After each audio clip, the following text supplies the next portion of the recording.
Welcome back to Passionately Catholic. I am Anthony Digmann. So we've done a couple of videos now exploring this idea that I'm working on about a Catholic way of life, or our Catholic way of life, if you will. A way to really help us to focus and hone in on some of the most important elements of being Catholics together in a way that is open, it's inclusive, especially focused on the laity, to focus and structure.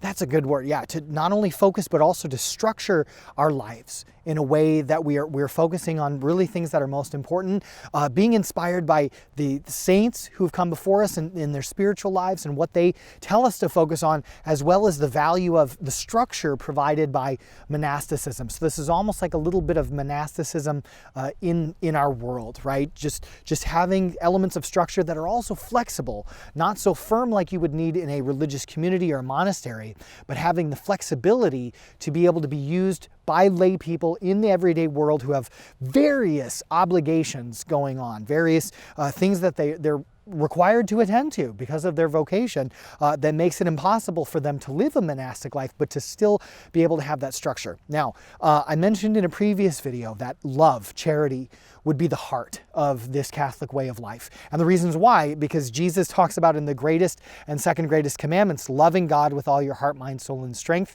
and loving our neighbor as ourself. And that is really the heart, the top of this. So I see it typically as a Catholic very hierarchical, okay? That you would have this Catholic way of life would be ultimately built on love, that would be the top, okay, the highest point. And really, love and charity is the focus of our entire Christian life. That's what we're headed toward even in heaven, that it's all about love and loving with the heart of God. Ultimately in heaven, we're loving with the heart that God has, and He's expanded our hearts and made them big enough to be able to love more deeply, more purely, and to love as He loves. So, okay, that would be the top, is charity and love, okay? But then I see this way of life being built on three foundations, pivotal foundations. Number one, prayer. Number two, community.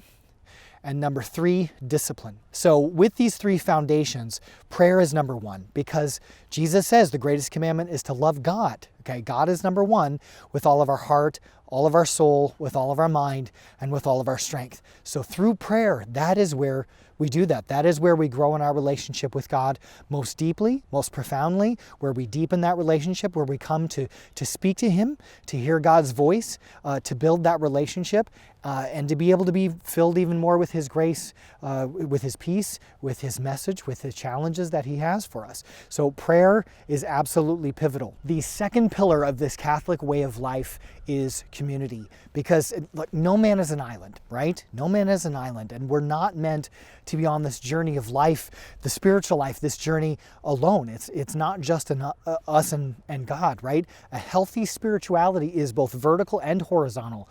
Vertical, me and God, but also horizontal, me and everybody else.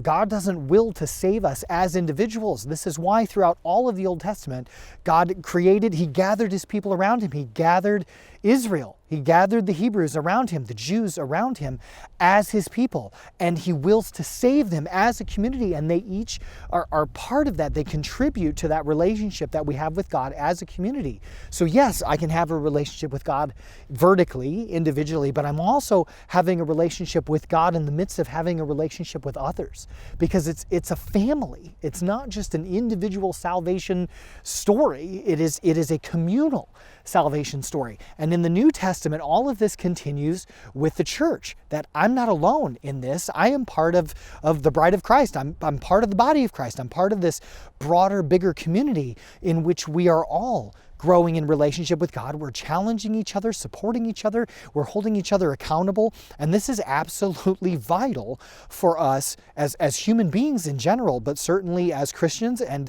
as Catholics more specifically, right? So this communal component is absolutely vital.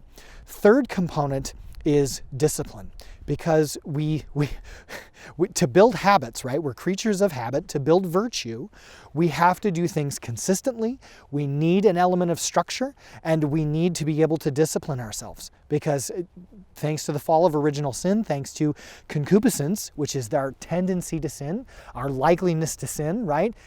We really need structure. We need balance. We need to be well disciplined.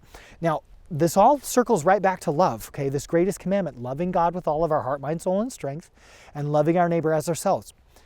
In order to love, and love is a gift, right? As opposed to taking and using, right? This would be the opposite of love.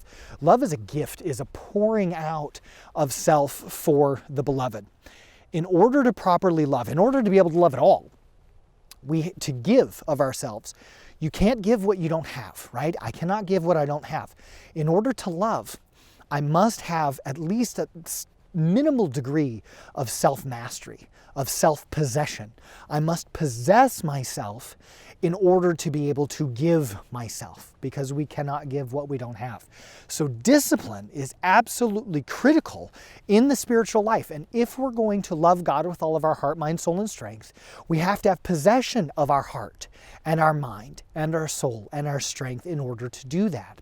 So discipline is also a critical element of this Catholic way of life, our Catholic way of life, if you will. So again, going back to that hierarchical piece that I was mentioning before, you have love at the top. Love is the heart of this Catholic way of life, okay, our Catholic way of life. It then breaks down into 3 foundations, these foundations being prayer, community, and discipline. Now, next up is that these 3 foundations each has a certain number of commitments. And in putting these together, it kind of naturally fell this way. When I started working through the ones of prayer, there ended up being 7. And when I started to lay out the other ones, I was hitting 5, 6, right? And there was a couple more things that I could definitely add in. So each of these foundations of prayer and community and discipline, they all have 7 commitments that are built underneath them. So 7 elements of prayer, 7 commitments that we make to prayer, 7 commitments that we make to community, and 7 commitments that we make to discipline. Each of these helping us to grow, 7 being the perfect biblical number, the number of perfection, right? So each of these having 7. So ultimately there's 21 commitments to living this Catholic way of life.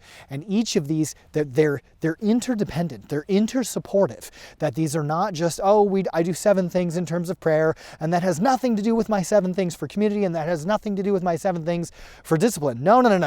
All of these 21 commitments are completely interrelated not only amongst the foundations of prayer and community and discipline, but they're also interrelated because they ultimately are meant to help us to do the heart of our Catholic way of life. The whole point of our spiritual journey, the moral life, the whole point of where we're headed toward heaven is to love, to keep God number 1, that we love God with all of our heart, mind, soul, and strength, and number 2, that we love neighbor as ourselves. So this whole Catholic way of life completely comes back together. It all wraps together. It's all, again, hierarchical and structured in such a way that love is at the top with these 3 foundations and then these 21 commitments. So I'm so excited to share more details about this with you as we continue to unpack it.